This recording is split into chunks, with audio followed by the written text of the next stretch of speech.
All right, everyone. Dr. Umar Johnson goes on the Chop Tea podcast. And what did he have to say? We're going to talk about it here soon, and we're going to dig into his IG page. Let's get started.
All right, everyone. Thank you for being here. All right, thank you all. If you're on the replay game, thank you for watching this live stream.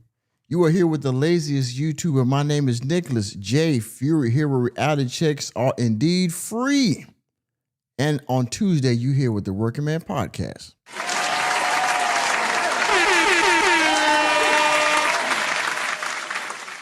Yes, indeed you are. Man. So we got some more Umar Johnson reaction to go over, y'all. Umar Johnson was briefly live over the weekend. I think he had a festival or something going on he wanted to promote. And of course, he was back on the Chop Tea podcast. And I haven't watched the whole thing yet, so this will be a live reaction. I watched like maybe a few seconds out of it. He has some new people on the panel. So we're going to get into all of that. See who we got in the building right now. Who we got in the building right now? Wait a minute. There we go. The thing working here? Oh, hold on a second. Why it's not working today? My pop-out chat is not working. Hold on a second. Anyway, hope everybody's doing all right today. Hope everybody's doing great. Show chat. Not that one. Oh, wait a minute. I see what's going on here. What in the world? Hold on a second here, y'all. Appears that I got the wrong link in my live chat here. What in the hell? Wow. Anyway, got a little glitch going on, but no problem. Also, we got a poll going here, y'all. So if you would vote in on the poll, we'll see here. Does Umar Johnson have good advice for the black community? 0% said yes. 50% said no, and 50% said yes. If you are a scammer, make sure you get your vote in, please. Okay, that'd be really appreciated for everyone. Get your vote in. All right. Paste. There we go. All right. Is it working now? Bam. There we go. All right. We got Saying the Sin up in here. All right. We got Mickish in the chat. Mods on station. All right. Good there. Okay. So anyway, let's get the housekeeping out of the way. If you want to donate to the channel, first of all, of course, hit that like button. The like is free, all right? Make sure you hit the like button. And if you're on the replay gang, again, the likes are free. Hit the like button, all right? And if you're new to the channel, please hit the subscribe button and the notification bell. And if you want to further contribute to the channel, of course, you can hit the super chat if you're in live, okay? You can hit the Cash App, $, Mr. Normie, all right? Because I do this for fun, but I also do it for funds, all right? I'm gracious, but I'm not content. You can also, if you're watching on television, I got QR codes on the screen for Cash App and Ko-Fi. You can hit any of those links and donate off-site, okay? You can also join the channel membership, okay? Join the channel membership. All these links are in the description box. And, of course, like I said, if you want to go the free ski, of course, you can hit the like button and hit the sub and the notification bell. So let's get on with it. Let's get on with it. Hold on a second here. Live chat. Live chat. There we go. Oh, who else we got up in here? Michael Gant is up in here. Where is it? Hold on, let me get my. All right. You up in here? So let's get into what y'all came here for today. Chat. Let us get into Umar Johnson's Instagram page, shall we? Oh, wait a minute. Scene one. There we go. Boom. Dr. Umar Johnson, Side D, 1.2 million followers. Let's scroll down here. See this clip right here? This is part of what we're going to talk about today. Monogamous alpha males, okay, of any race. Alpha male. I don't think there's a such thing as a monogamous alpha male. Oh boy. Wow. Come on, Here yes. we go. Really? Yes. There's monogamous men. I'm talking about the alphas. Yeah. I'm talking about that 5% of black men that every black woman wants. Oh boy. Oh boy. Okay. All right. Now, let's go down here some more. Maybe it's women. You got to realize, right, for a man to lay with a woman, we conquered you physically. To know another man Conquer my conquer girl. my space. My Cinnabon! Oh boy, it's gonna be good. Okay, all right, let's go down here some more. Let's go down here some more. I want to get to where he started doing his promotion over the weekend. Where is it? Down here, it's down some more. Here we go. I think he went live right about here. Okay, hold on a second. Where is it? There we go. Let's check this video out right here. Let's check this out. Come on, you're glitching up on me. Come on. Really? Okay, this don't want to go. This want to do right. Let's try this one. Peace and Pan-African. I need to refresh the screen. Okay, hold on. Wait a minute. Hold on. Let me refresh it because maybe we got a glitch going. Let's see here. There we go. Peace and Pan-Africanism, peace and Pan-Africanism. Peace and Pan-Africanism, peace and Pan-Africanism. This is your big brother King Kong Consciousness, Dr. Umar Tunde, coming to you live and direct from Detroit, Michigan. Shout out to all my Michigan Africans, my Highland Park Africans, my Pontiac Africans, my Inkster Africans, my Flint Africans, my Kalamazoo Africans. I am in Detroit, Michigan. I'm speaking today at the Rising Sun Missionary Baptist Church, the Rising Sun Missionary Baptist Church on Whittier Avenue today at 10 o'clock. I'm going to be talking about the mental health of the black community. I'm also going to be talking about the special education and ADHD wars against black children. So if you live in Detroit, you don't have to pay no money. It is a free service that's being offered at the Rising Star Missionary Baptist Church on Whittier Avenue today in Detroit. It's a whole health fair. It's an entire health fair going on from 9 o'clock until 2 o'clock. And Dr. Umar is going to speak today in Detroit at the Rising Star Missionary Baptist Church at 10 o'clock, 10 to 11, and then I'll take some pictures and sign some books. If you don't have a copy of my book, Black Parent Advocate, make sure you slide by and get a copy of my book, Black Parent Advocate. Detroit, I'm in the building. Come see the Prince. Rising Sun Missionary Baptist Church, Whittier Avenue. And then I'm going to slide by the African World Fest because I've never been to the Detroit African World Fest. I've never been to the Detroit African World Fest. Well, I mean, at least he didn't sign the bitches or the pitches right now. That he didn't sign none of that. He actually got books to sign this time, right? Okay. So I'm going to slide by the African World Fest when I'm done fulfilling my duties at the Rising Star Missionary Baptist Church. So Detroit, I'm pulling up at the festival. I'm pulling up at the festival. Grab your queens. Grab your queens, because you know how they go crazy when King Kong is in the building. Detroit. Hey, men, if you're in the chat, your woman gonna be getting moist for Umar when he come around. That's what he said. We still got to get an FDMG Detroit. We still need an F. Bruh, is he oh my, what? Where is it? We still got to get FDMG Detroit. Ain't no fucking way. We still got to get an FDMG Detroit. Too many D's. Pause. G Detroit. This your big brother King Kong consciousness. One love. All right, let's see if we can get this next one going. Let's get this one cracking.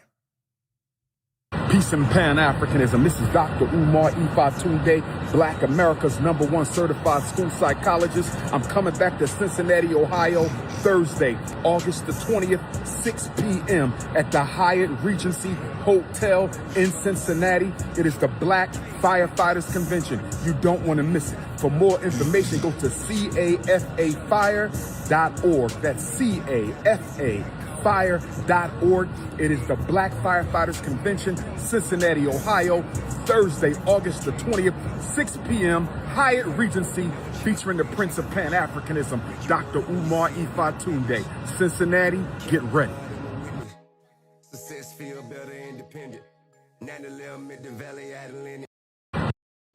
Yo, man, this guy got to walk around. He's in the airport doing a infomercial for this daggum firefighter convention. He's got to look around and make sure anybody, yo, 10 o'clock, so be there, be square. Make sure you're doing that. Make sure you were there and come on, man. Come on, man. Come on. Ain't no fucking way. Just check this one out.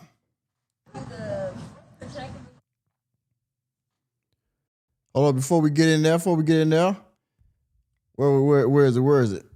Shout out to the Awesome and Gizmo show. Let me give him a round of applause. Awesome Gizmo.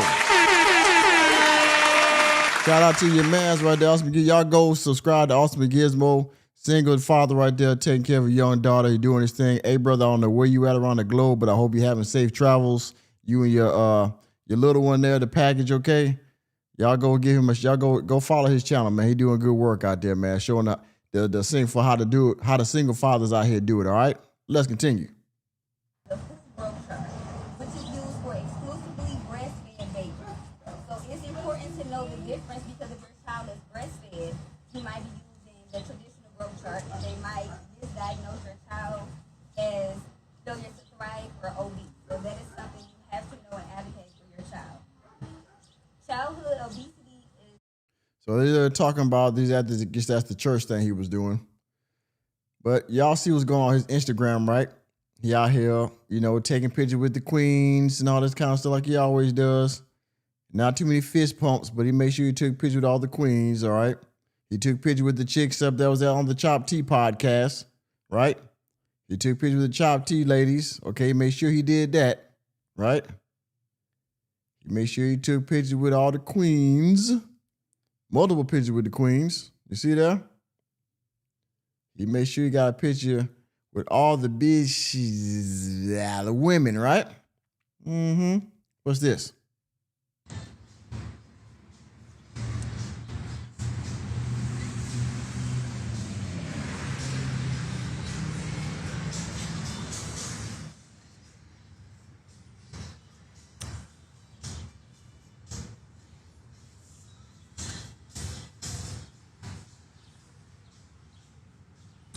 Peace and Pan-Africanism. Peace and Pan-Africanism. Let's go. Peace and Pan-Africanism. Peace and Pan-Africanism. The melanin is dripping. Dripping. The melanin is dripping in Detroit. Of course. Shout out to all my unapologetically African alpha males. Shout out to all my beautiful African queens out there. Where all my beautiful African sisters at? from Africa to Alabama, from London to Louisiana, from Canada to California, from Barbados to Brooklyn, from Haiti to Highland Park, Michigan. Shout out to all. From Brazil to Costa Rica to Atlanta to Texas, St. Louis, Chattanooga, Nashville, King Kong. I just want to give a shout out to Detroit. I just want to give a shout out to Detroit. I just want to give a shout out to all my Detroit Africans for showing me nothing but love yesterday at the African World Festival. This was Dr. Umar's first time at the African World Festival. I'd never been to the African World Festival before. This was my first time. It was nothing but love. You know how we do with all the pictures. If we took a picture yesterday, make sure you send me the picture. The pictures. If we took a picture yesterday, make sure you send me the picture. It was nothing but love. Make sure y'all hit the PayPal, paypal.me/FDMG Academy. Make sure y'all hit the PayPal, paypal.me/FDMG Academy. Make sure y'all hit the PayPal, paypal.me/FDMG Academy. Harlem, New York City, I will see you Wednesday. We keep looking at Harlem, New York City, I will see you Wednesday. Harlem, New York City, I will see you in 72 hours for the Ethiopian World Federation pre-conference celebration. I'm coming back to Harlem, baby.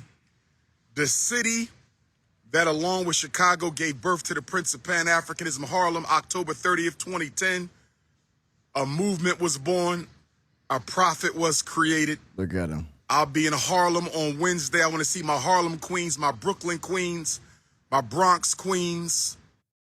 See that? Then he tells everybody to make sure if you're a lady, if the queen, make sure y'all send me a picture. I mean, what about the brothers? You take a picture with any of the brothers out there? Or you just took a picture with queens, huh?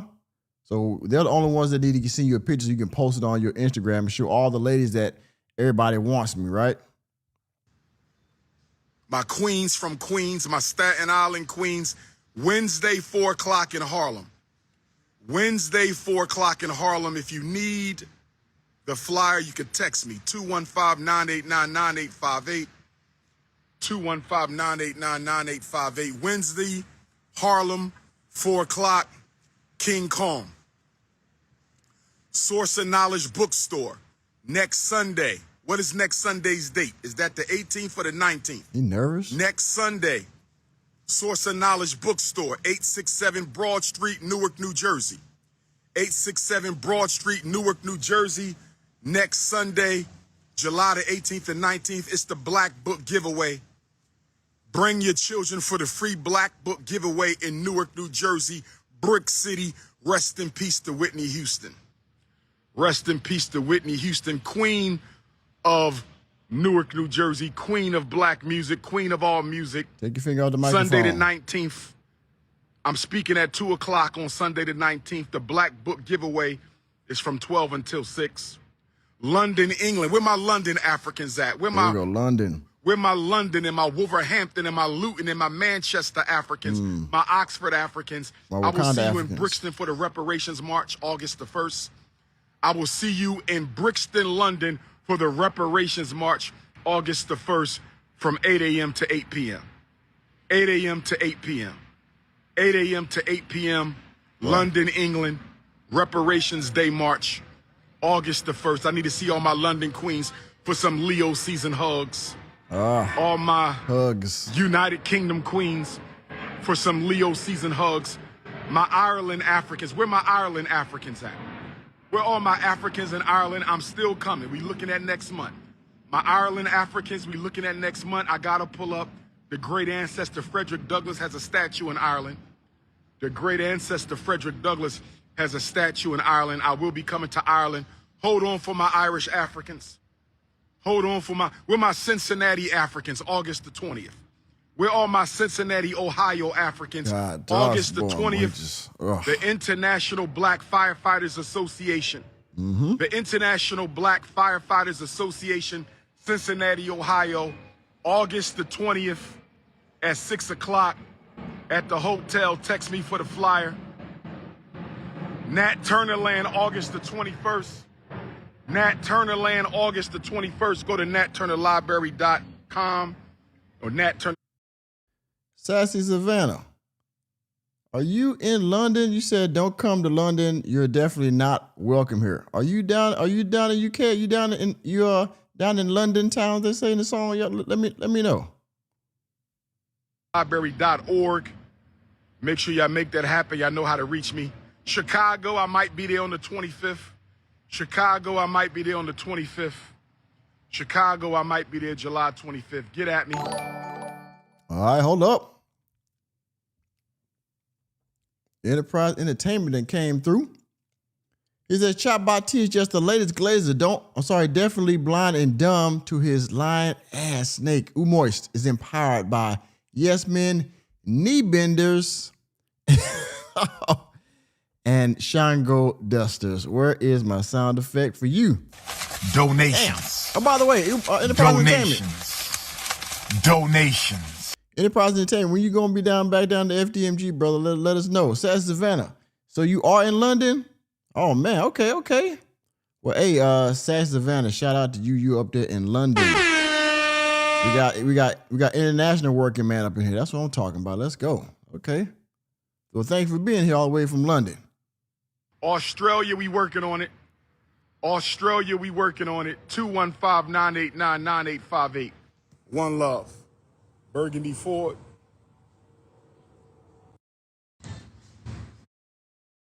All right. So we got that, right? All the live streams, all the appearances he been on up in here. Okay, check it out. So he got a picture with the queens and all that good stuff. All right. Now let's get to what you came here for. Hold on a second. Let me set it up. Get to what you came here for. And while I'm setting it up, of course, y'all know what to do. Hit that like button if you haven't done so already. Make sure you get on that the poll we got going on. Okay, make sure you vote. And of course, hey, just like Enterprise Entertainment, you can always hit that. You can always hit that Cash App. I'm gracious, but I'm not. You know what I'm saying? Content. Hit the Cash App. Sure. Let me set this up real quick. Then we're gonna get right on to it. Okay. Hold on here.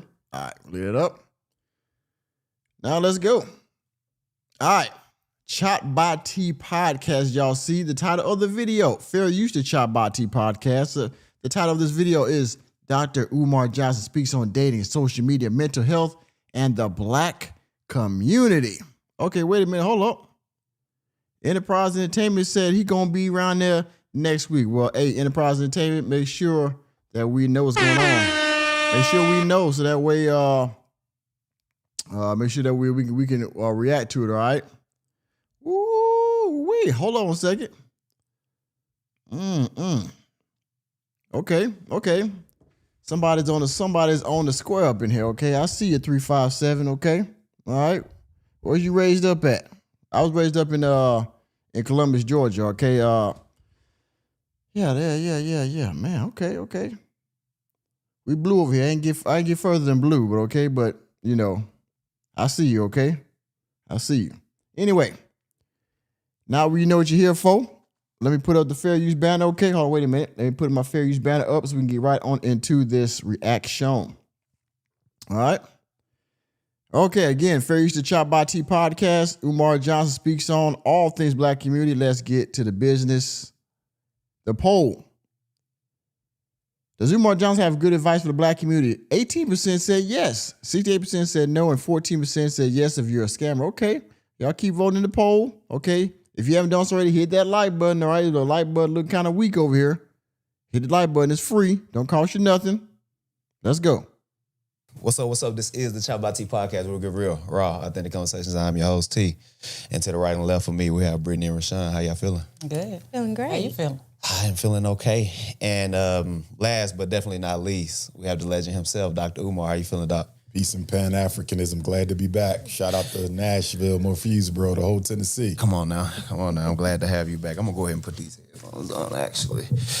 Make it look better. I want to get right into it, Dr. Umar. First and foremost, thank you for coming on the show. Glad to be back. Yeah. And I want to get right into it. So it says, if someone stopped you on the street and asked you, what is the biggest threat facing the black community today? What would your answer be? Biggest threat facing the black community today is pathological selfishness. It is ourselves. Most black people are interested in their own. Pathological selfishness. What does that even mean? I mean, pathological selfishness. Is that even a real? Is that a real term? I mean, is that more that psychologizing going on right now? Agenda, maybe that of their children, maybe that of their immediate family, but we're not interested in what's best for the village. How can we get to a point of where we're unified in that way? What are we lacking? The love of the village. Most black people were not raised in a village. We were raised in a family, maybe a religious order, which may have parroted a village, but we were never actually raised in a village. So we never had the collective consciousness that says everyone in this neighborhood is my priority. We never really had that. And many of our parents raised us to be selfish as well. Get an education, get a good job, get out the ghetto. So black people have always had this get away from your people mentality, where every other group has always been about staying and reinvesting in their people. So despite the impact of white supremacy, despite that, because that is our major problem, but internally, it's the pathological selfishness. Because even when you bring us together to get something done, at the back of our minds, it's still this idea that when the going gets tough, we can quit. You can bail out. Whereas if you look at the Mexican community, if you look at the Chinese, if you look at the Jews, the Arabs, the Anglo-Saxons, there is no such thing as abandon the village. Only black people have an abandon the village mentality, which is rooted in our constant awareness that white people are in charge. So No, it actually does not mean that, Umar, that white people are in charge. People, it's almost like a revolving circle of, we have violence in our community that could be, that could be rooted from all kind of different things, right? We don't promote, the higher minded people in our community, things like that. There's things that we don't promote. There's things that we don't champion. We champion other things that may not be as important. And because of that, these people feel like maybe they're not appreciated. They're not valued. So then they leave. It's not because they feel like white people are better. It's because, they're trying to get away from something else in their own community.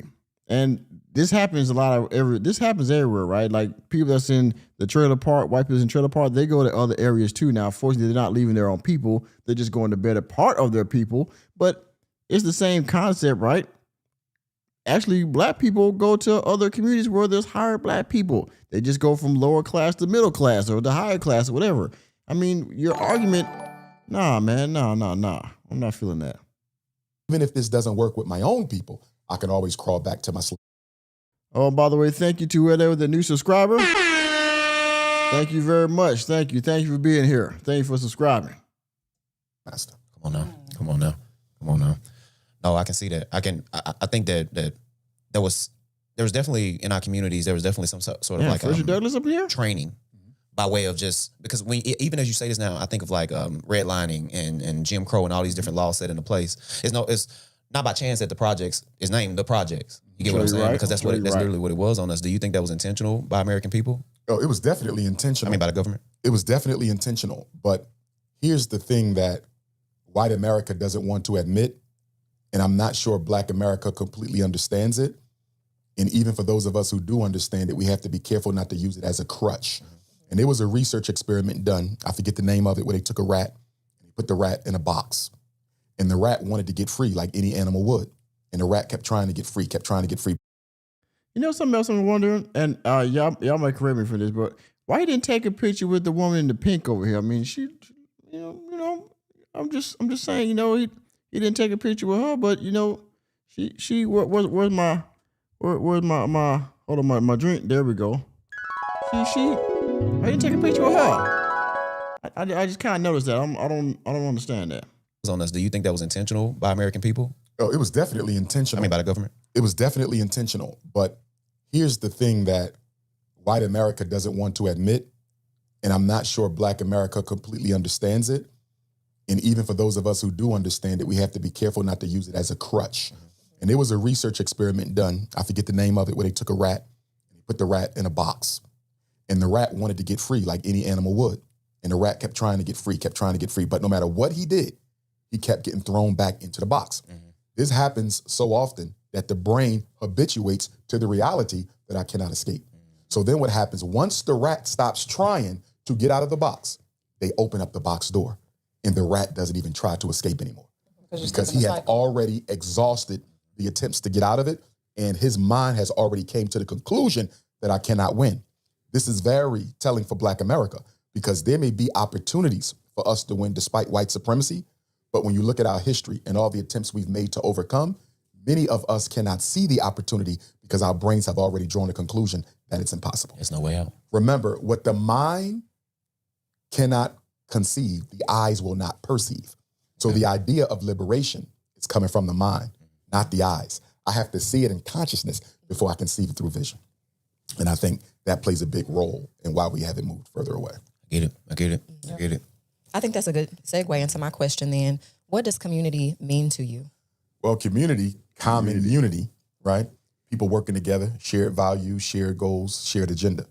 Again, we operate on pathological selfishness, so we don't have anything that we share.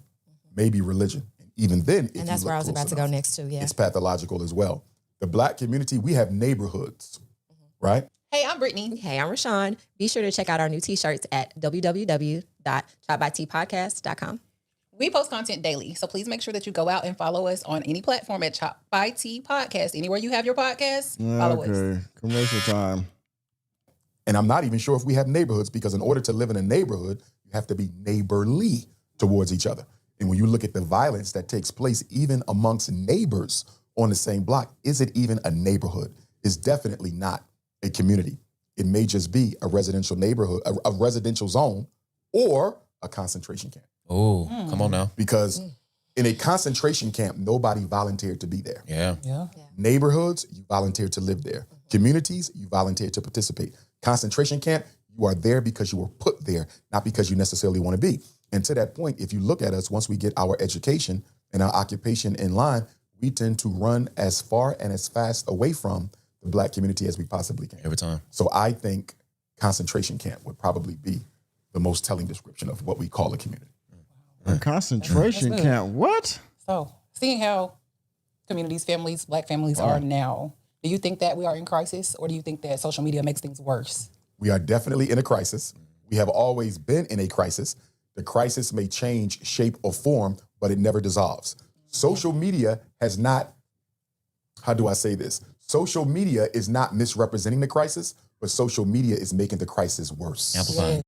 Now, again, to me, Umar Johnson's hypocritical to talk about the black community or the black family, because y'all know what's going on right with his daughters, with his baby mamas, with all the women he's been with and everything like that.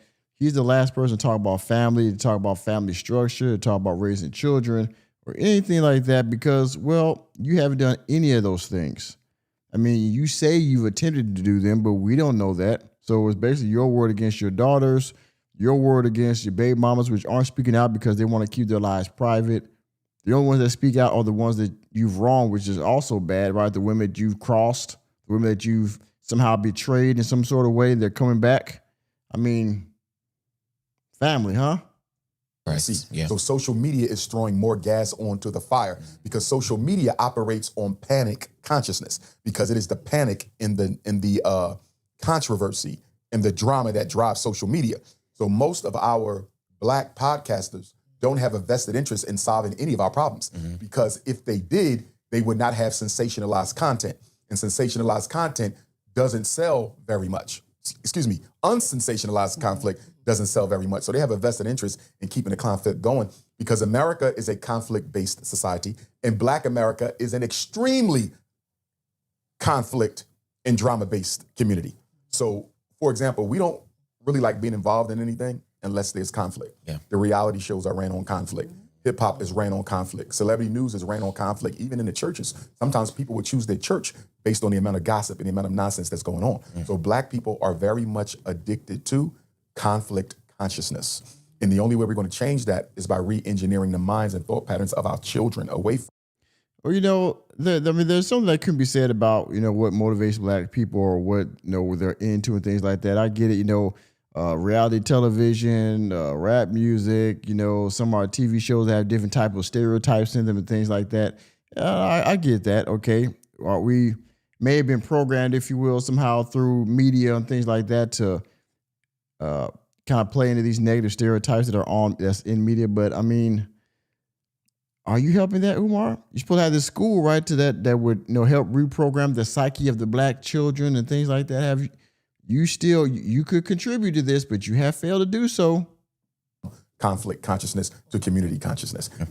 I always say that until Black people hate racism more than we hate each other, nothing changes. Nothing changes. Amen. Something that I wanted to ask you about, actually, or a theory of mine anyway. I think that the introduction of crack cocaine was one of the worst things that ever happened to our community, right? And my theory is that's the turning point for how we got here. So I guess that adds to my questions. Like my question is what was the turning point? At what stage did we get here? I personally think it was the introduction of crack cocaine into our neighborhoods.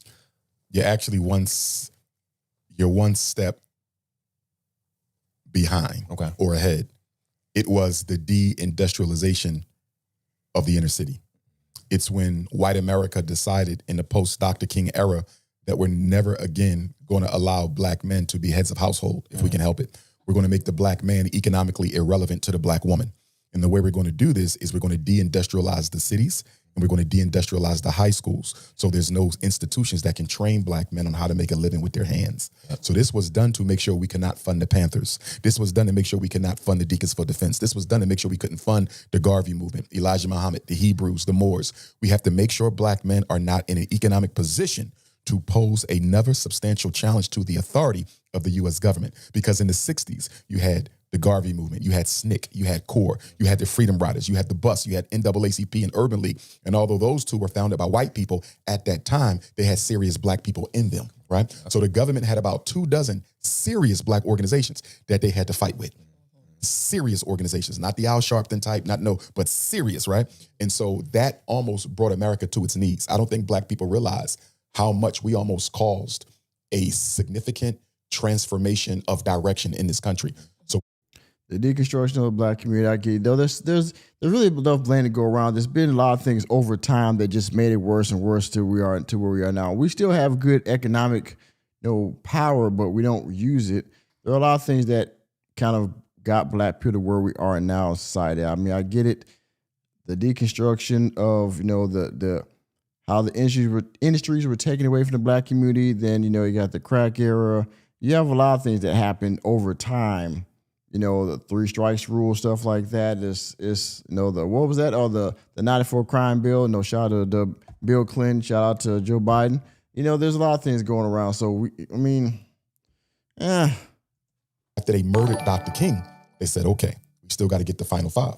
So the final 5 was A.D. King, Dr. King's brother, because they feared he would take his position. Moist love, crack AKA that snow, triumphant face emoji. Enterprise Entertainment just spun the block with another one. Donations. Done by T. Donations. Moist love, Donations. crack, AKA that snow. Yes, he does love that snow. We appreciate $1, but we would rather have 10. We appreciate $20, but we would rather have 50. We appreciate $50, but we would rather have 100. Let's continue. Geronimo Pratt of the Black Panther Party, who was a decorated Vietnam War vet, and he was one of the leading Panthers who taught them military science. He was feared. Our Prentice Bunchy Carter, who was the leader of the Slauson gangs in L.A., the largest gang, and he was also leader of the Panthers in L.A., he had to go. And then there was Fred Hampton, who they got on December 4th, 1969, coincidentally, Jay-Z's birthday. That was the day they took out Fred Hampton. And then August 21st, 1971 was George Jackson. So after they got rid of King, they said, let's get these last 5. And that last 5 was George Jackson. That was 71. Then they said, we got rid of all the serious Black leaders. Now, there were other groups that were trying to form, but the government said, let's break the economic back of Black men. No more training skill programs in the high schools. No more factory jobs, no more skills that pay the bills. Once they took away the skills that could pay the bills, Black men were in a state of economic and psychological depression. And do you think we've come out of that? No. And the reason we haven't come out of that because number one, we're still dealing with crack Yeah. to this very day, right? But not only that, you're not only dealing with crack, you're dealing with all of the collateral damage of crack. Yeah. Single motherhood comes And out of crack. decades of it. Oh yeah. Absolutely. You could even look at some aspects of gangster rap grew out of that. Because what did crack do? It decimated the fabric of the family. So now economically, I can't find a job. I got crack.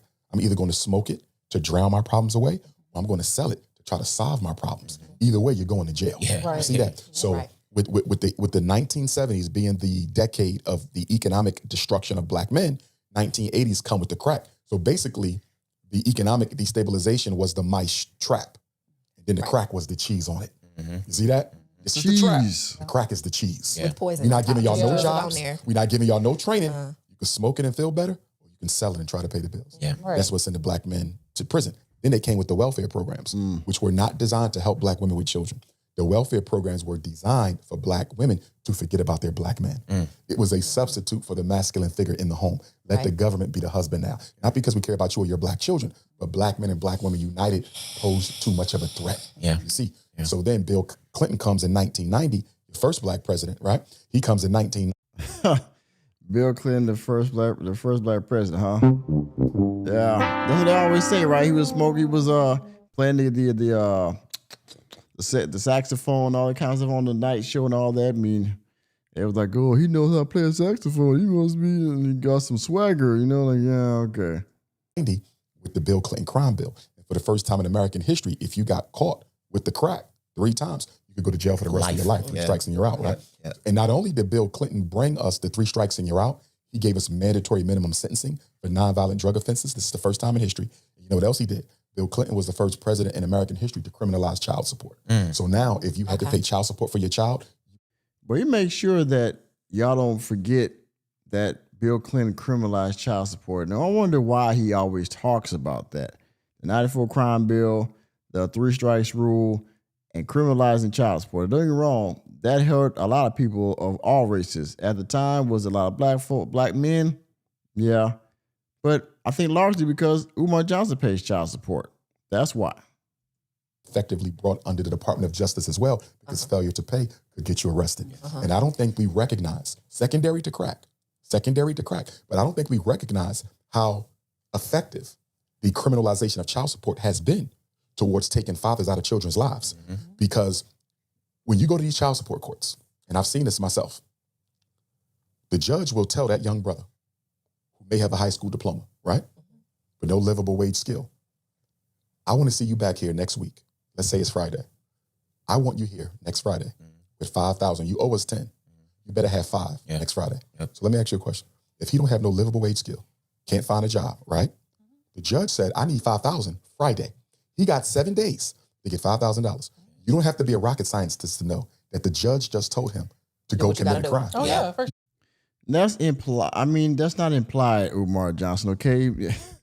So you basically saying the system has put the black man in the rock and a hard place when it comes to child support, to where, and don't get me wrong, this child support thing hurts not just the black men, but it hurts all men because that the way that the system is set up in general.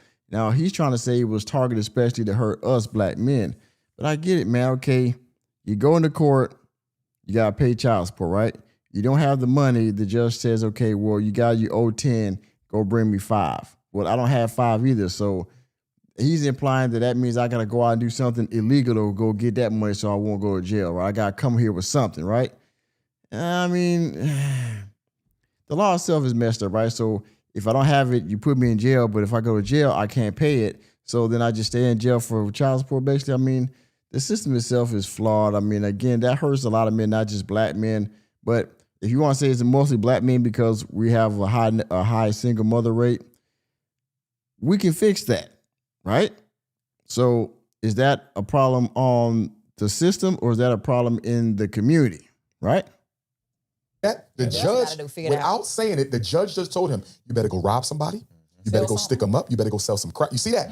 So we have to look at how the criminal justice system is one of the leading purveyors of crime when it comes to child support. Yeah. All that came under Clinton, a Democrat. Yeah. It's funny you mentioned that because it's something I want to transition into, which is the dynamic between men and women. Why is the conversation, whether it's online and in person, so hostile when it comes to black men and women? Though? This is where I think social media. He might start talking about the utopian beta males. Remember that?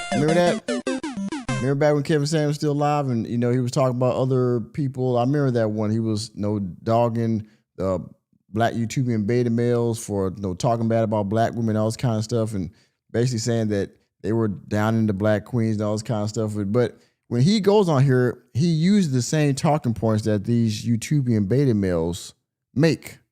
And I'm going to prove that here in just a second. It's the fire to keep that conflict going for clicks, views, and money, right? Yeah. But I will say this. One of the biggest reasons why we cannot resolve or at least come to an understanding between black men and black women as it relates to the relationship crisis is because both populations are reacting to previous trauma. Come on now. Trauma cannot solve a problem because trauma only seeks to be understood, not to understand. Right, a lot of So unhealed I'm people. hearing you, but I'm not listening to you. You're hearing me, you're not listening to me. And when you go emotional, when you begin to emote psychologically, you go unconscious.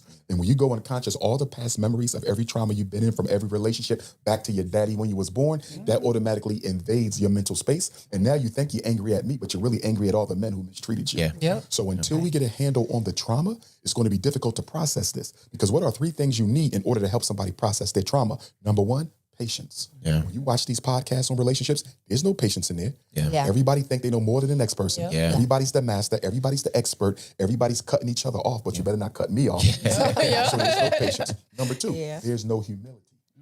I apologize. I really didn't know that's where you were coming from. I apologize. I really didn't know that's what you meant. So you don't have the patience, you don't have the humility, and then you don't have the compassion either. Yeah. I don't even care about black women no more. So you can cry in front of me. I don't care. Yeah, it's that lack of empathy and all of that. Absolutely. And the women does the same thing. And it's even selfishness too. When you said something about selfishness, we're so traumatized that we are so focused on self now. And this is where I spoke in Detroit yesterday. It was a seminar on health. I did mental health. And I talked about the reason why we have such a big ADHD crisis is because children are losing the natural attachments to the caregivers you get when you're being raised. In other words, I don't see my mother enough. I see her once a week. I don't see my dad enough. I see him once a month. You see that? The attachment is ruptured. When they go to school with a ruptured attachment, that's why they can't sit still and pay attention because my world is disoriented. We call it a behavior problem. It's not. It's an attachment rupture. Why am I? Okay, so now he's redefining what ADHD is now, right? First it was ain't no daddy at home disorder. Now it's some type of detachment disorder, some type of detachment, syndrome or something. So now he's redefining what ADHD is. And it's up. When a boy has a healthy relationship with his mother, okay? When the daughter has a healthy relationship with the father, they are so rooted in a healthy male-female relationship system. The tree is planted so strong because my mother taught me to love black women. My mother showed me how to love black. My mother was the example of what a black woman should be, right? Right. It don't matter how many poor relationships I enter with a woman. I'm still going to go back to loving and respecting them because I was rooted in a love with my mother. Yeah.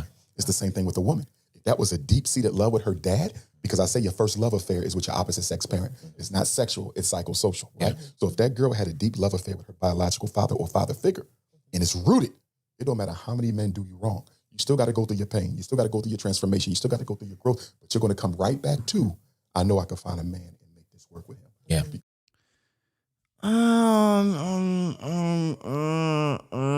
You sure about that?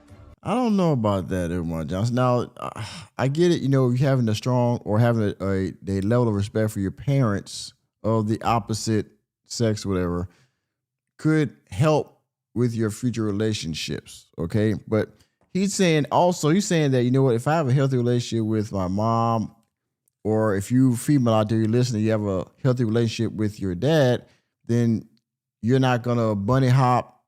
You're gonna go back to a man or a woman, depending on what you identify as. If you're a woman, you're gonna go back to a man. If you're a man, you're gonna go back to a woman, and you're gonna go back to that individual of your same race.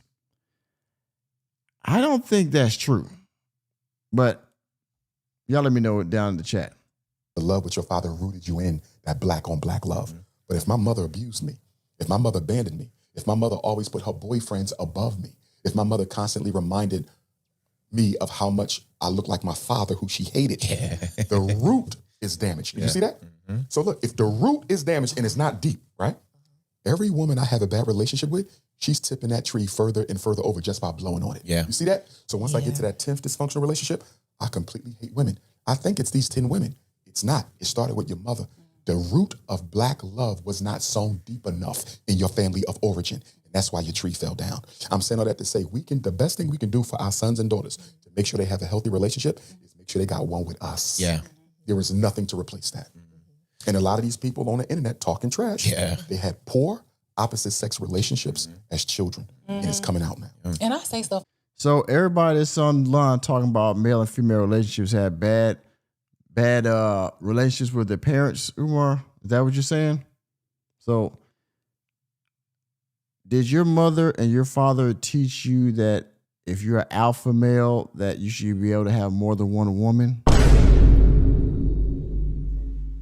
Keep that in mind, y'all. That too. Yeah. Because I see that with my social media. I'm like, people just are so mean and projecting. rude all the time. Exactly. Yeah. Like, who hurt you? I'm sorry your mama and daddy didn't love you. I've said things like that to people. And I'm not going to Why are admit my you hurt, doing that? right? Yeah. I can't admit my hurt because if I admit my hurt, I'm going to emote. Yeah. And if I emote, I'm going to need some compassion. And if I need some compassion from you, I can no longer be nasty towards you. Yeah. So the ego is keeping me from being honest about why I really feel this way. Yeah. And that's why I say the ego of the Negro is the biggest obstacle to our people. Yeah. Yeah. Yeah. Yeah. Yeah. I consistently fight mine every The day. ego You of have the to. For that You reason. have to. Yeah. You have to. And it's even funny, like, I noticed that it's just, I don't know if it's bots. I always tell Brittany it's bots, and even on the Rashawn post, I see a lot of this too. It just seems like they always attack black women, and I don't know if I think it's bots, but I think sometimes it may just It's be a black mix. men. Yeah. It's a mix because even when I look at a lot of the negative posts I get on YouTube, right? Mm-hmm. And when I'm out and about, I get 90% love from our people. Right? Yeah. So I'm like, what I'm seeing on YouTube, it ain't reflected in the real world. Yeah. So there's bots. You could best believe that the FBI has a vested agenda in keeping black people fighting one another. Absolutely. Absolutely. The biggest thing, one of the things that I've seen is just like, it's this woman, this young lady that I talked to or whatever, right? And we're just friends, but she's convinced now based off of social media that because she has a kid, I think she's on her second kid now by a different man. She's convinced now that her value is lower and that she doesn't matter and all of this anymore. And I'm just baffled by that. And I try to convince her every day, but it's in her comments every time. Here's the thing, and I tell women this repeatedly. I've seen it, and I know it's to be true. Black people fundamentally are a spiritual people. We have artificially become materialistic because that's the capitalist society we live in. Right. But fundamentally, we're spiritual. Yeah. That is to say that no matter This guy is the biggest hypocrite ever. Giannis is up in the building. Where we at? I better get some more and some more and some more and some more. Thank you very much. And he says this guy, this guy's the biggest hypocrite ever. Well, yes, he is. But like I said, it gets better. We're not done yet. We not. He gonna say some more hypocritical stuff here in a few. We almost halfway through the video. He gonna say some more hypocritical stuff here real soon. All right. Thank you again for the super chat. I'm gracious, but I'm not content. how much a man's financial situation may matter to you or to you.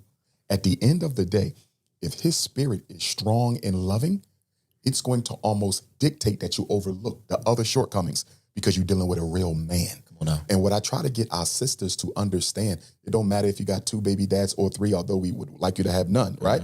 But no matter how many you have, if you fundamentally love and respect yourself, he will too. It's not the fact you got 2 baby daddies. It's the fact that when I look at you, your aura is screaming to me, please accept me, although I don't think much of myself. And in the dating world, nobody can give you self-esteem.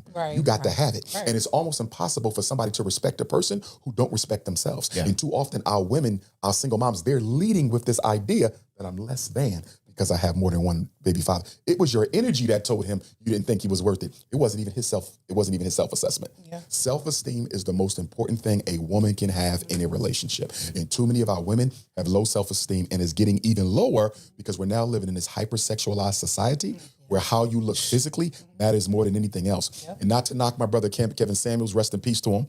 And he did borrow a lot of my content. I'm just going to be honest about that. But rest in peace to Whoa. Hold up. You sure about that? Umar Johnson. The blasphemy of this individual.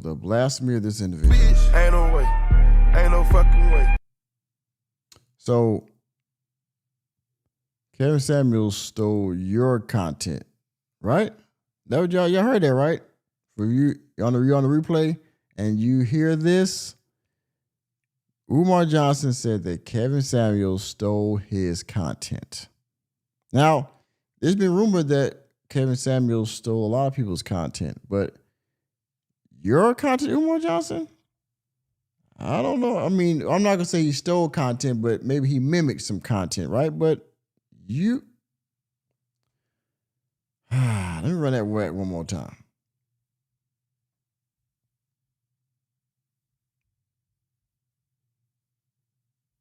Woman can have in a relationship. And too many of our women have low self-esteem and is getting even lower because we're now living in this hypersexualized society where how you look physically matters more than anything else. And not to knock my brother Kevin Samuels, rest in peace to him. And he did borrow a lot of my content. I'm just going to be honest about that. But rest in peace to Kevin Samuels. But one of the issues I had with his narrative is I thought it was too heavily loaded towards the physical. It was too much about how you look as a woman, your education, your income. And for me, those things are not on my list at all. You follow? Do y'all hear the hypocrisy of this guy? Those things are not on my, the way a woman looks is not on my radar at all. Y'all heard that, right? In the chat. Y'all heard that. He said that looks are not on my radar at all. I'm going to rewind it back one more time. I want y'all to hear this.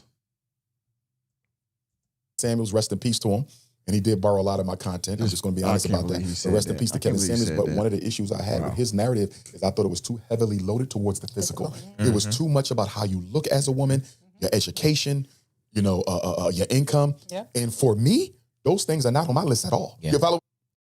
Now, Umar Johnson said looks, money, and those kind of stuff is not on his radar. Now, here's what I will ask this question, okay? Because Umar Johnson said that you don't care about physical looks. But this is the same man that consistently, every time he describes women, what does he say, y'all? 5'5" thick in the thighs. 5'5" extra thick, extra curvy, blah, blah, blah, right? But looks don't matter to you. But you always say, you always give 5'5" thick in the thigh. You say this consistently, right? Oh, by the way, you need a woman that's educated because she also has to be a secretary or help you with your business at FDMG, right? So education doesn't matter. So what are you gonna do? You're gonna get a crackhead off the side of the road that's 5'5" thick in the thighs to help you run a freaking school? That doesn't matter? I mean, I'm just saying. Okay. The lies. I'm saying for me. So for him to be pushing that, I thought it was very negative, and for women to embrace. Oh, by the way, yeah, it implies entertainment. So looks don't matter. But he doesn't want you to have any fake hair, any fake nails. You can't have no weave, no BBLs, no surgery augmentation, no fake lashes, okay?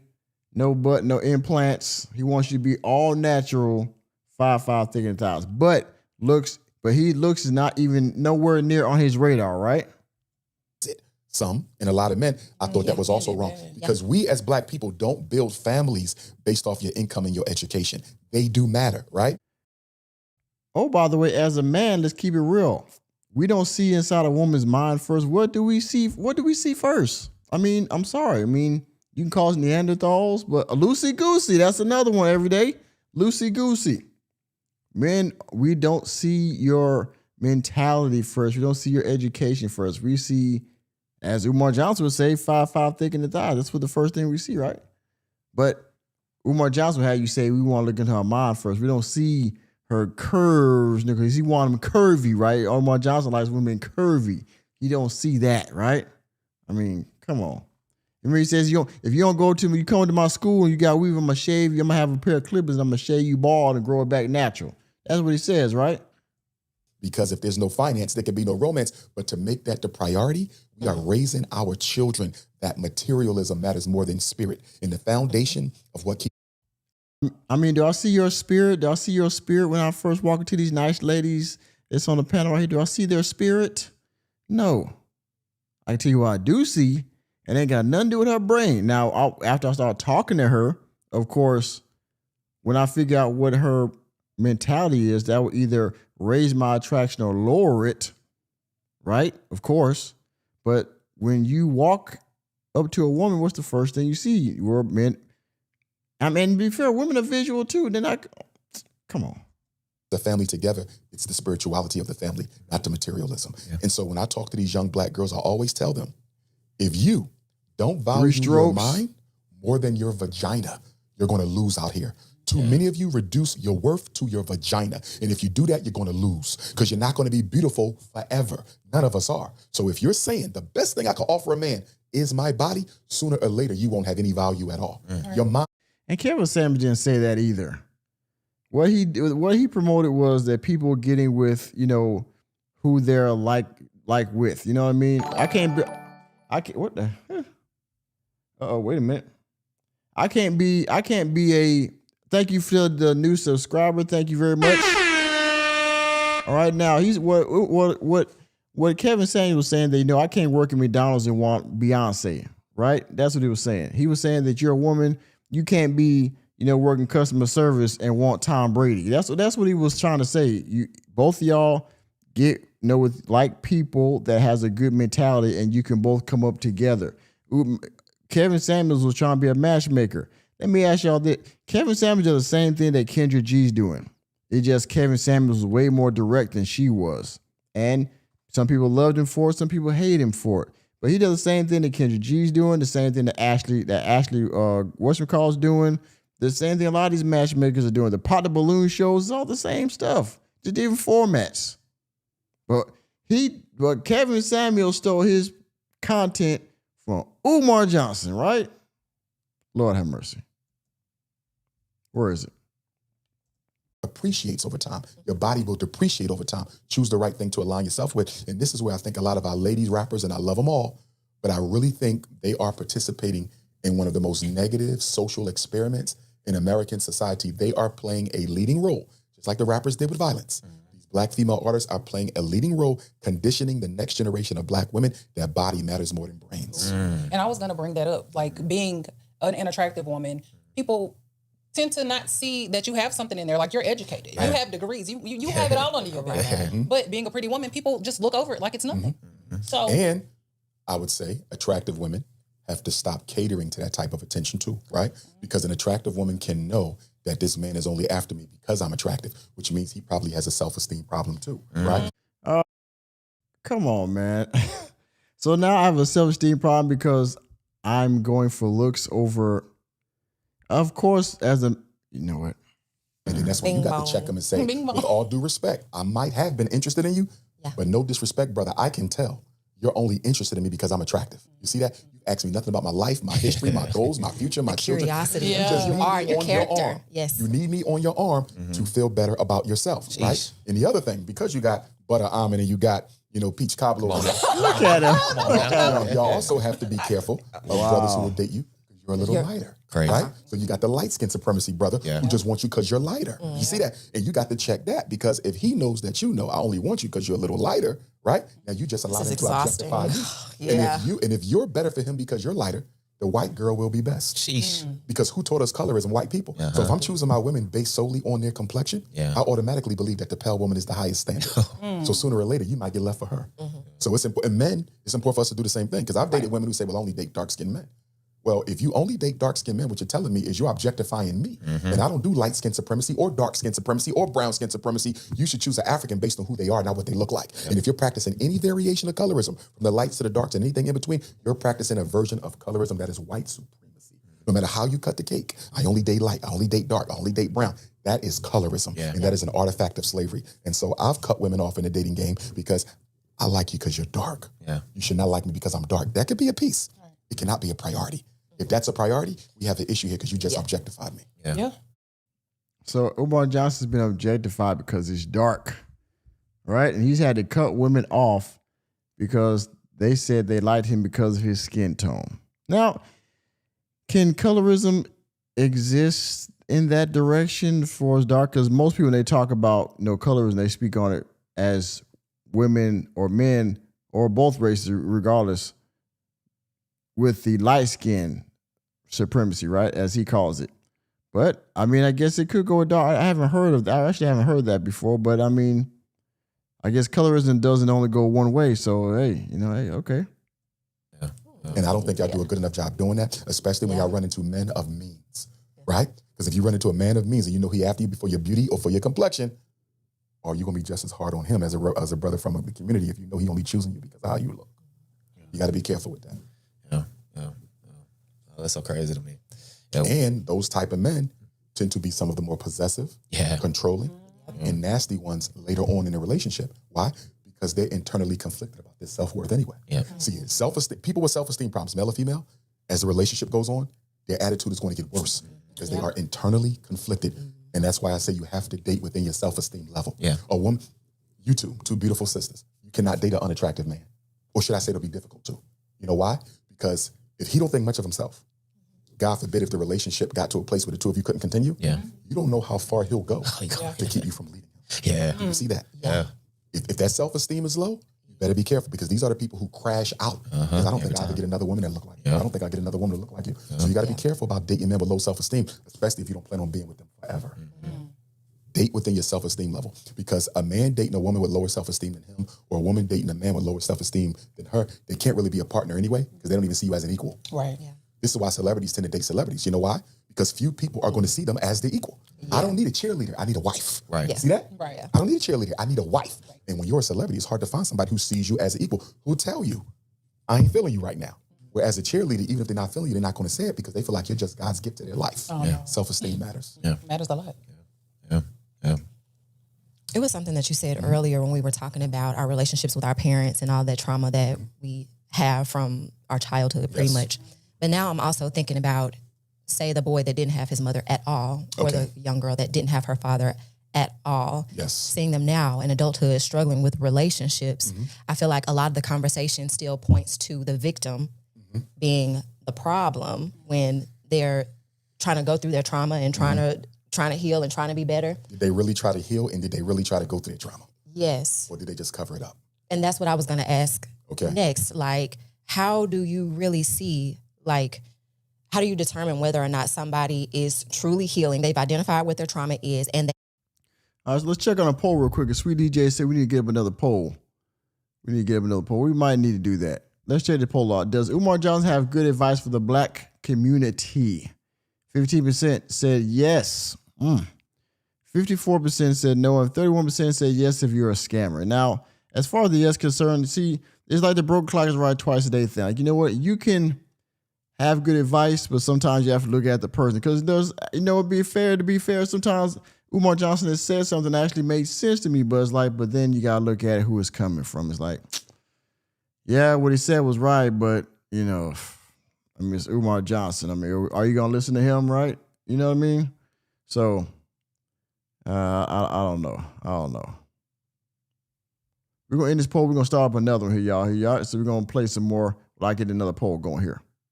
Are healing, or they're using that as they're just stuck in a victimized mentality and like, this is what I've been through and this is who I am, so you can take it or leave it. Yes. If I was dating a woman and she said, Dr. Umar, I've been sexually abused, I've been abandoned, I've been trafficked, I've been mistreated by my mother, I've just had the worst childhood or life. My first question for her would be, what have you done to heal from your trauma? Yes, honest question. And that answer is going to dictate whether I ever see her again. And I think that goes both ways, too. I don't even think it's just a woman thing. No, it's male and female. It's male and female. Most of these things are male and female, right? Because when you're dealing with, and we all have a degree of trauma, but some people are traumatized. Yes. You follow me? Yes. We all have a degree of trauma. Some people are traumatized. And the thing you have to be careful of when you're dealing with traumatized people is, number one, are they going to try to guilt you into accepting their ish? Yeah. You follow me? In other words, I don't want to change. I just need to guilt you into accepting it. I already have an idea in my mind that one day I'm going to start controlling your life and I'm going to start putting hands on you. But I got to make sure you don't call the police or leave me when I do this. So I'm going to try to guilt you into accepting my trauma and seeing me as a victim. So when I start to bully and beat up on you, you feel sorry for me and you can justify what I'm doing. You can justify what I'm doing. We all know women who were guilted by men into staying in abusive relationships because they felt guilty. And I have a personality type for that. I call it the healer. It's the woman who doesn't feel she can find the kind of man she wants, so she'll settle for anyone she can get and try to make him into what she wants him to be. If he couldn't change for himself, what makes you think he's going to change for you? He won't. But the abuse isn't always physical. No, it can be verbal. That emotional, verbal stuff, that Financial, hurts sometimes more than the physical. Absolutely it does. But the question becomes, what allows you to stay despite the abuse? It's because you have a little bit of healer in you, which means we're setting up a codependency. You need a man in your life to feel like a woman. Yeah. I need a woman in my life to have control. Come on now. So you're going to stay because my presence in your life makes you feel whole, although it's toxic. And I'm going to stay because your presence in my life makes me feel whole despite being toxic. And this is where you see two traumatized people stay together for 30, 40, 50 years. And all they did was fight, beat each other up, get drunk, get high, cheat. How did y'all do it? Because there was a codependency. And they knew that the other person was probably the only people they'll ever meet in their life to put up with them. Yeah. Yep. And it'll be somebody later looking at their relationship thinking that's goals. Absolutely. Because they stay Absolutely. So then you end up with the concept of intergenerational trauma or intergenerational curse, because what the research says is whatever grandmom's issues were, they will be great-granddaughter's issues. And whatever grandpop's issues were, they will be great-grandson's issues until somebody decides. All right, so we got a new poll out here, y'all. It says, how does Umar get invited to the Chitlin Circuit podcast? They all pay him, they get clout from clicks, or they help him turn the heat down. Get your vote in, please, everyone. All right? Get your vote in. Them jeans, yeah, he keep wearing the same damn jeans all the time, man. I mean, them jeans ain't gonna never go away. I think he got like 3, he probably got 5 the same pair of them jokers. It's probably going on. Anyway, y'all continue to get your vote in. We are 35 minutes until a 47-minute podcast. It'll be over here pretty soon, I believe. So thank you if you are still here. Thank you very much. You're still here, thank you. I know my internet isn't good. I don't know if it's kind of freezing up over there on y'all end. Let me know if it's not going well, because the connection here sometimes is spotty. So y'all let me know in the chat if the internet's going good. We're gonna keep this going. I'm going to change this in my children. And you know what's sad about that? Oftentimes, in order to break the intergenerational cycle or curse, you often have to move away from your family to make sure their ways don't infect your babies. Now you get accused of thinking you better than everybody else. That ain't the case. I just had to step away to make sure my son didn't end up in prison like Uncle Tommy, Robbie, Mike, Cousin JoJo, Ray. See that? And then you also have to stay humble, though, because sometimes when you do break the family curse, I've seen people come back amongst the family. For second now you Monday think you lull. guys give to the family. Shout out to Sweet DJ for the $1.99 super chat. Where me hit you with the. We appreciate $100, but we would rather have 200. Wait a We minute. appreciate $1, but we would rather have 10. There you go. We appreciate $20, but we would rather have 50. Thank you, Sweet DJ, for a second Monday. Hey, hopefully y'all enjoyed. Hopefully y'all had a good Tuesday. This is my second Monday. I mean, Goes both ways, but it is difficult to break trauma because no matter how much I hated seeing my mother abused by my father, I'm more likely to be like him than not like him, even though I hate it, because it's the only thing I saw. No matter how much you hated the fact that your mother let me run over her, more likely to be like her than not like her, because she was your example. And that blueprint is conditioned in your unconscious. You acted out without even knowing it. Yes. And I feel like the unconscious can go one or two ways, where it's like, that's all you see, so that's what you become. Or that's all you see and you hated it. It disgusted you so very went much. out of your way to you break went it. out of your way Yes. to be the complete opposite. It's like the child of the alcoholic. Yeah, I was just It's thinking either that. going to be an alcoholic or won't even walk into a room if there's alcohol, Yep. right? Yes. Father died from lung cancer. I'm either going to smoke like I'm crazy, 10 packs a day, or I better not catch you with a cigarette in my car, or you never getting in my car again. Yes. So there's that extreme reaction to it, Yes. or that extreme repeating of the crisis. That's very true. And see, when we date, this is the problem, because everybody is acting the first year of the relationship.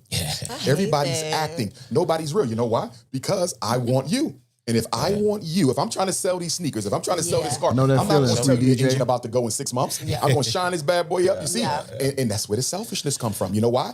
Because I'm not thinking about you. I'm thinking about me. I didn't tell you I do crack once in a while. I get drunk every week. I do a weed night with my homies. I'm not telling you none of this. You're going to learn it 1 year into it. But I'm not going to tell you up front, because to do that means I got to care about your happiness as much as mine. And I don't. And risk losing you Yeah. before I even get you. Right. Right. Well, that's why I got the lie. Yeah. Exactly. Risk losing you. There you go. There you go. And so everybody's lying in the beginning. Do you know how easy it would be to find your mate if everybody told the truth about their background, Real easy. you probably find them in the same day because you went through 50 people in 1 hour. Yeah. You see that? Yeah. As opposed to one every year for 20 years. See, if everybody could just, that's something they need AI to do. Don't go to relationship lane now, Umar Johnson. You're not good with that. Now you're trying to talk about relationships. Stick with the red, black, and green stuff, all right? Stick with the liberation, okay? Don't start veering into the relationship lane because you're not good at that. Everybody's trauma list. I'm straight. Figure that out. I'm straight. Yeah. And I personally believe that one of the reasons that the Most High created civilization requiring a man to have a woman and a woman to have a man to be mated for life is because you have to work on yourself in order to be properly mated, and you have to continue to work on yourself to remain mated. So marriage is almost a built-in system to make sure you continuously refine your spirit and your thinking, right? Because this is your life partner. God never said be alone. So why does God want me to spend the rest of my life with somebody who's the opposite of me in the woman, right? Or the opposite of you as a man to a woman? You see, because I need that person to be your mirror. I need that person to help remind you of the things in your life you need to fix. And this is another thing about codependency. People get in relationships so you can co-sign their toxicity, not to help them fix it. You ever been in a relationship with somebody like, listen, I don't mean no harm, but you need to work on that. And they snap out on you. Yeah. I'm not dating you to become a better person. Right. I'm dating you to help me maintain the person I already am. And so you got to be careful with that because you know what I find from a lot of black women? I see it amongst brothers too. Brothers too.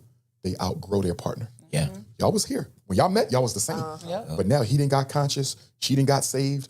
He didn't went back to college. She didn't start her own business. They not there no more. Yeah. And the person you with, they still where y'all were in high school. Now you 30, you here. Yeah. And I've had women and men call me up like, Dr. Umar, what do I do? I got 3 kids by this woman, but doc, I'm not there no more. Yeah. All she want to do is party and smoke at 30. I'm not there. And I keep begging her, can you change for me? She won't do it. I don't want to live outside the home with my kids, but I'm not here no more. Yeah. And that's also another problem, outgrowing your partner. Yeah. For It's sure. real. What about polygamy? You mentioned like 2 people. What about I most think poly- that Here we go. He finna start talking about how he can have 2 queens now. He wants 2, 3, 5 queens. They're gonna help him run. One gonna help him run FDMG. One gonna help him rub his back and rub his crusty feet. Right. One gonna help him, get that rock outside that's on the steps. The other one gonna go to the store and get him a bottle of gin. Huh? Still work? I don't know any monogamous alpha males. Now, all the stuff he was talking about a little while ago about relationships and about being mated with somebody, not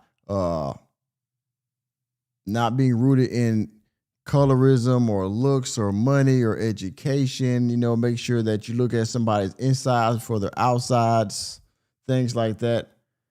At the same time, and so he doesn't think any alpha males could just have one woman. Which is not true. But we're gonna get that in just a second, because this is a talking point that I think Umar Johnson stole from Kevin Samuels, to be honest with you. But here we go. Of any race. I don't think there's a such thing as a monogamous alpha male. What? Wow. Come on. Yes. Really? Yes. There's monogamous men. I'm talking about the alphas. I'm talking about that 5% of black men that every black woman wants. Yeah. They're not monogamous, right? Now, when I say they're not monogamous, I'm not saying he will always entertain another woman through your whole relationship. I'm not saying that. I'm saying that occasionally in that relationship, he will entertain other feminine energy. You see what I'm saying? Now, this is a talking point that people would say that Kevin Samuels was espousing. Basically, well, if you're a man of high means, then you basically have a carte blanche to cheat on your woman. This is the same thing that Umar is kind of alluding to. Well, because he considers himself an alpha male, right? So by virtue, they say, well, that means he can go and, even though I'm going to have 2 queens, every once in a while I might go out and I might find me another one to entertain feminine energy, okay? Which he really wants to just give his male energy to her, right? So, I mean, you had best stay single if you're going to be this alpha male and you have a proclivity to want to entertain feminine energy, or have some type of agreement with your woman and, vice versa, that, hey, I might whatever. These kind of agreements happen all the time. We're all growing, right? People have these agreements where they're going to do X, Y, Z. You see it on movies, you see it on TV and shit like that. I mean, this whole thing about, let me shut up.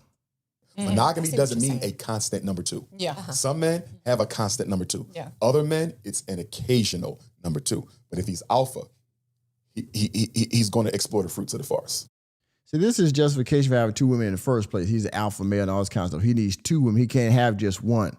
Really what it's saying is he doesn't have any discipline to have just one in his life, so he got to have two. And if that's it, just say that, okay? If you want the type of man that, you know what, you're a philanderer, you like the company of women, you like to have a variety in your life, then just say that, okay? That we're all grown once again. If that is it, that's fine, because there are men and women that feel this way. It's okay. But just say that. Don't be like, okay, don't hide this under, I'm an alpha male, so, you know, we can't do the X, Y, Z. Well, if you're an alpha male, you should be able to do whatever the hell you want. And you should have the discipline to do what you're supposed to do if you agreed to it, aka marriage, long-term relationship, whatever. You agree to just be a one-woman man and you step out. Are you really alpha because you have discipline? Or should you just tell your woman, hey, look, you know, I'm getting kind of bored here, you know, or I want, and just give the woman the right of first refusal, right? That's what you should do. Yeah. Do you think it's always physical? No. It can be quite emotional, especially if you're not getting what you need at home. Yeah. Nice cap. Women tend to cheat because they don't feel valued. Men tend to cheat because they don't feel understood.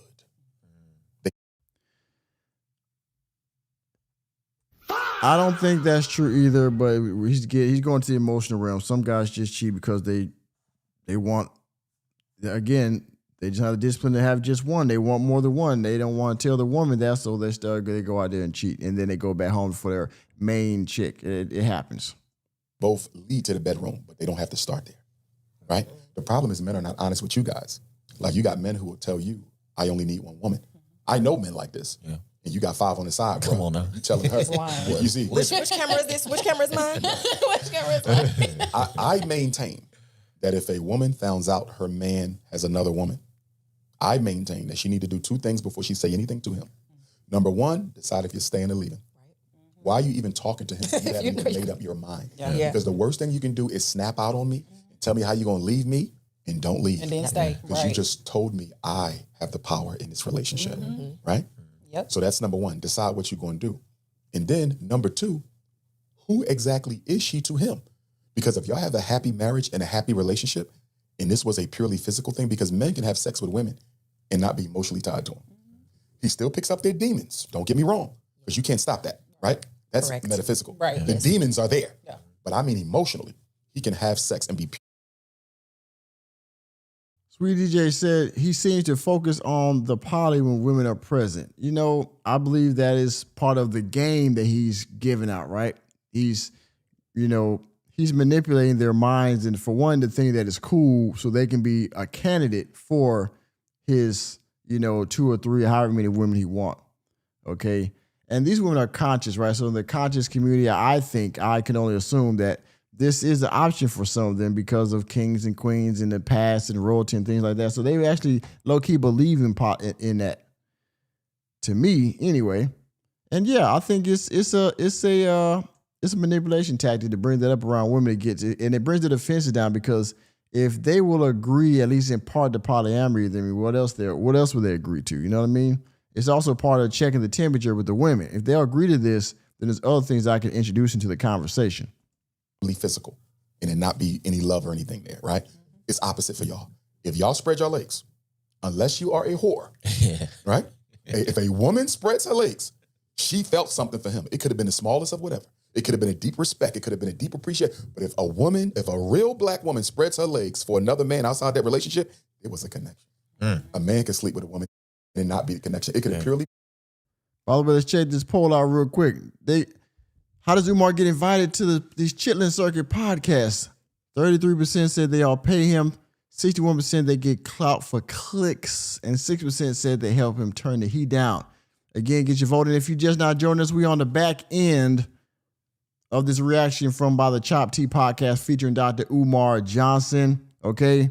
Again, the likes are free, y'all. If you haven't done so already, hit the like button. We'll be done soon. If you haven't done so already, the likes are indeed free to give. Hit that like button. And if you in here ninja watching in the chat, or you ninja watching from the couch or your phone, I would ask you to please consider hitting that subscribe button and the notification bell. You can continue to donate via Cash App. You can hit the super chat or join the channel memberships. You know where to go. Go on my page. Go on here if you're on the replay. Hit that join button down below. Hit the join button on my main page. Join the channel memberships. All right. Thank everybody for their participation in the chat and in the poll. Let us continue. Talking about a healed black woman or an unhealed black woman? Healed or unhealed. Either one. If she's not a whore, there's a connection. Yeah. Yes. Yeah. Yes. That's Something how sacred triggered it it. is. Something. Yes. Yeah. Yes. Yes. Which is why we get hurt more when y'all cheat, because we know. Well, Come on now. That too. Toe up. Sometimes we don't even cheat. But Some of y'all will look at the woman and y'all just fling them we off. don't even do it though, and y'all are so hurt, but we didn't even do nothing. Because you got to realize, right? For a man to lay with a woman, we conquered you physically. Yeah, like the moderator, like Mickey said, let's get the family. Family. Let's get the likes up. Let's get let's get these likes up, please. All right. If you're liking it, the content, you've been here longer than the first couple minutes, man. You've been in and out the chat. It's okay. Just hit the like button. Family. Come on now. To know another man Conquer my girl. my space. My Cinnabon! Oh no. Come on now. Come on now. My cookies! My gosh. I'm done. Oh my God. Why? Drops the knees. Yo, it hurts us more. Whereas y'all, because y'all know men can separate the physical from the emotional, y'all have to see her first. Y'all can't wait to see her. Because if you see her, that was just a hit. Let's go home. Because y'all know. Yeah, but it's also like, how the hell? But why would you do that? Exactly. Why that? Well, see, here's what men don't understand, and here's what women don't understand. Because, like you said, it go both ways. When a person caters to the ego of the person you're neglecting, it don't matter what they look like. They As can long as they steal getting your that prize. stroke. Yeah. They can steal your prize. Because when a woman or a man don't feel appreciated in a relationship and they go to work with somebody who appreciates them, it don't matter what they look like. Yeah. Because this is an ego need that's being filled. And that's how the unattractive woman ends up with the attractive man. That's how the unattractive man ends up with the attractive woman. Yeah. Completely catered to their needs. Gave them peace while you gave them drama. Yes. And sometimes as men, we'll say, I'm paying the bills, she in a nice car. I mean, that's nothing groundbreaking. I mean, if you don't appreciate it at home, you're going to get it elsewhere. Whatever you're not getting at home, you're going to get it. I mean, that's not groundbreaking information. Them ladies are like, yeah, true. Like he said something that was like thought-provoking. That shit it's common sense. Look good, she got it going on. But what you failed to account for, you giving her everything materialistically. What about the spiritual and the emotional? You're giving her nothing. She's empty. Spiritually, she's empty. And you can't see past the bank account. And that's how a lot of brothers lose very beautiful, very strong women. Because you're not taking care. It got to be balanced. The physical and the material with the emotional and the spiritual. It got to be balanced because that's who we are. Now, if you're dating a snow bunny, it might not matter because that's not their culture. But we Okay, so being fulfilled or satisfied physically and spiritually and mentally is only exclusive to the black race, but snow bunnies, that's not their culture to get that, right?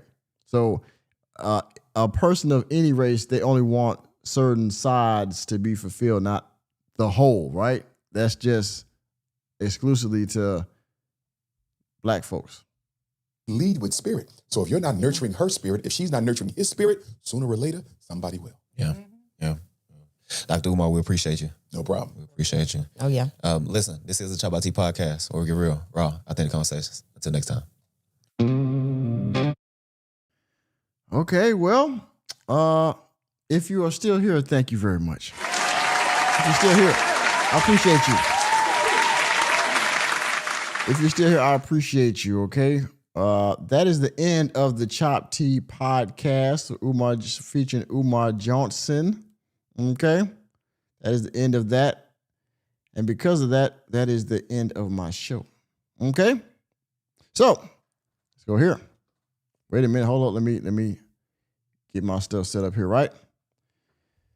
Okay, y'all. Well, again, if you are still here, I thank you all very much. We reacted to, if you just not joined me, we reacted to the Chop by Tea podcast. We went on Umar Johnson's Instagram page and checked out some of his latest live streams and some of his, his lives on Instagram and some of his latest promotions. And we reacted to the full length Chop by T podcast show featuring Dr. Umar Johnson. He talked about the black community, of course, oppression and dating and things of that nature. Oh, what? Who we got? What? Man, hold on. Donated this chat. Okay. Well, thank you. I don't see it, but wait, where is it? Why didn't it show up on the screen? Okay, not in the original. Okay, it's going slow. That's why. Well, I gotta make sure you get recognized there, brother. Donations. You get recognized. Donations.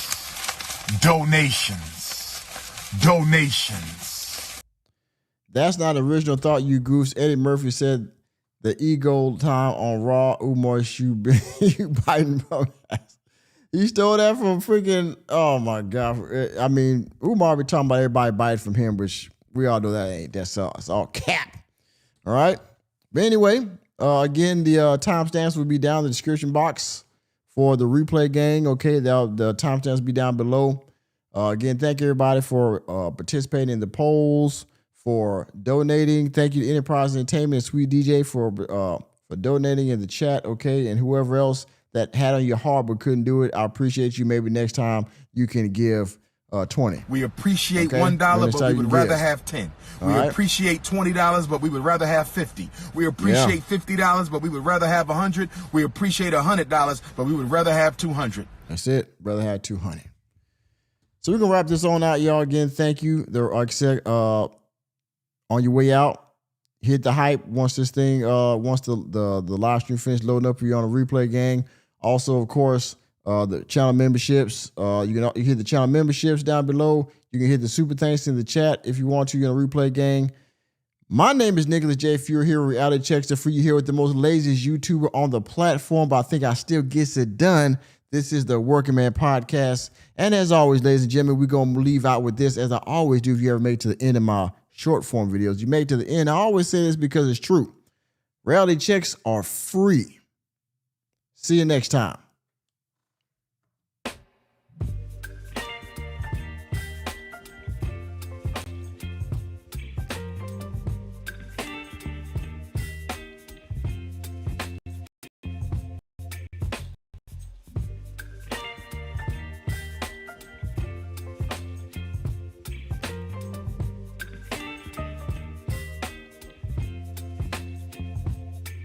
Baby, you give me ice and fire.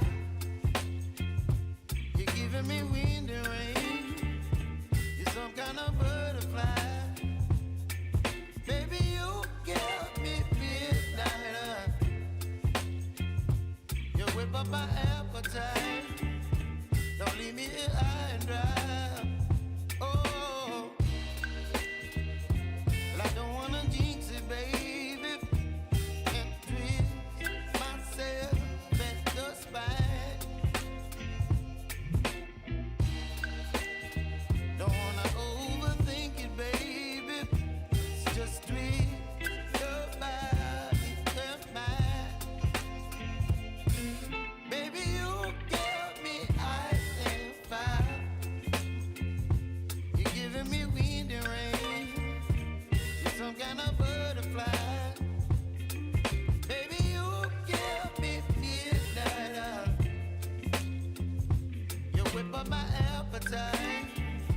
Don't leave me here high and dry.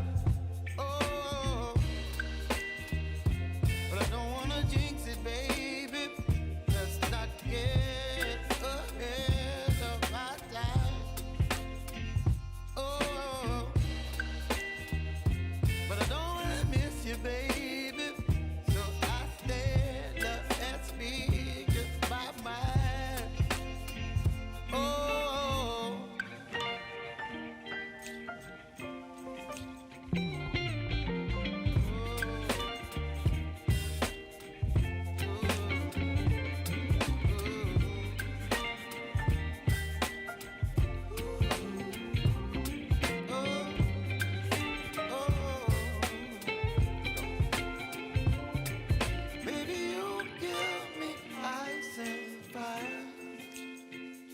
You're chilling wind and rain. You're some kind of butterfly. Baby, you give me midnight. You whip up my appetite. Don't leave me here high and dry.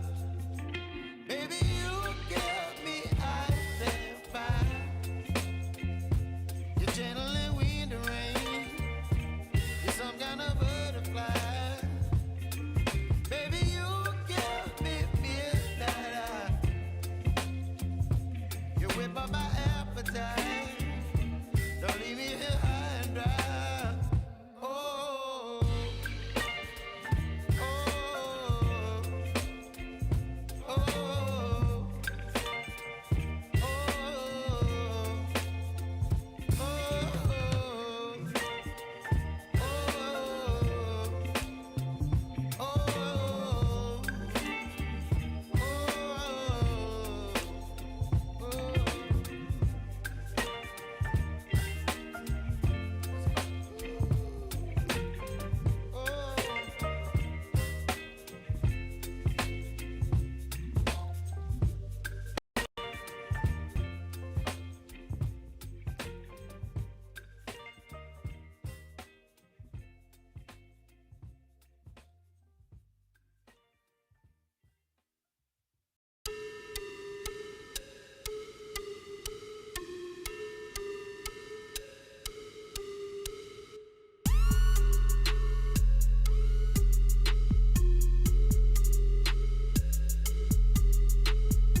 I keep telling you, consciousness over coochie, politics over punani.